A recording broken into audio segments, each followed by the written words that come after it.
Hey guys, this is Edwin. What we're going to be going over today is top 5 plugins that you need to know, and these are my personal favorites. These are my go-to just in anything. If we need to do some surgery, as I call it, some surgery on some vocals, on instruments, the go-to. So check this out.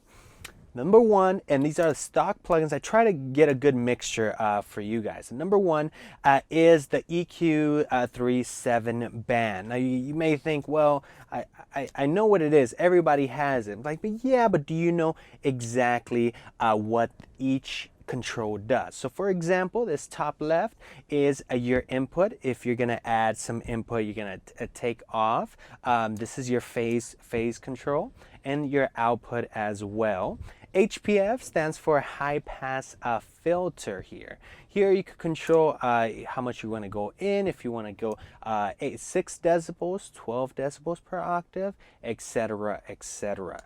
And then this is your frequency, where you know how deep you want to get towards your frequency spectrum.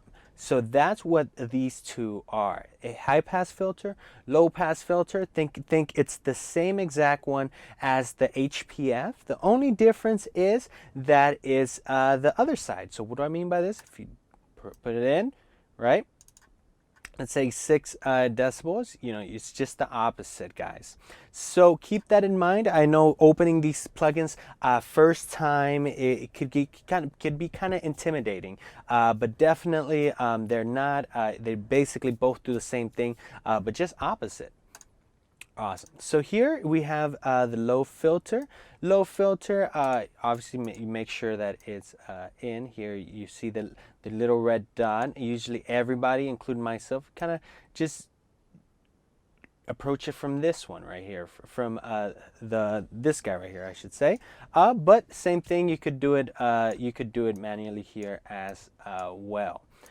So yeah, make sure that you know what each, before approaching each control, make sure what each does. Low mid frequencies, high mid frequencies, and high frequencies as well. So every time you approach a plugin, what I recommend is just start playing with the knobs. Start seeing what each sound does. Number 2 is the Massenburg EQ. This is by far my favorite, because you could really hone in on your dips. You could really hone in on exactly what you want to take off, what you want to add in. I would recommend, if you're really serious about engineering, definitely look into the Massenburg EQ.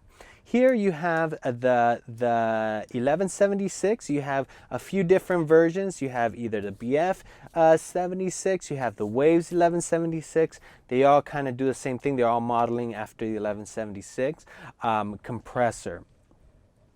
So yeah, make sure that you know how much input you're putting into it, the output, what's being used as a threshold, because as you know, the 1176 doesn't have a threshold knob. So make sure that you know what that is. Now the LA3A here on top is another one. This one's a fun one. This is a raunchier leveler, I should say.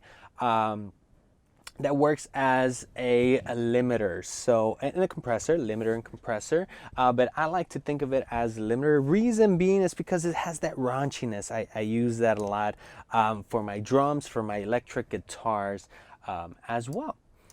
Number 5 here is the de-esser. Now the de-esser is very important, especially when you're starting your rough mixes. You're gonna see, depending on the quality of your vocal, it might be, you know, the pop filter might not be placed right, things like that, especially if you haven't recorded the vocal. So that's something very important for you to know. So yeah, guys, those are my top 5 plugins.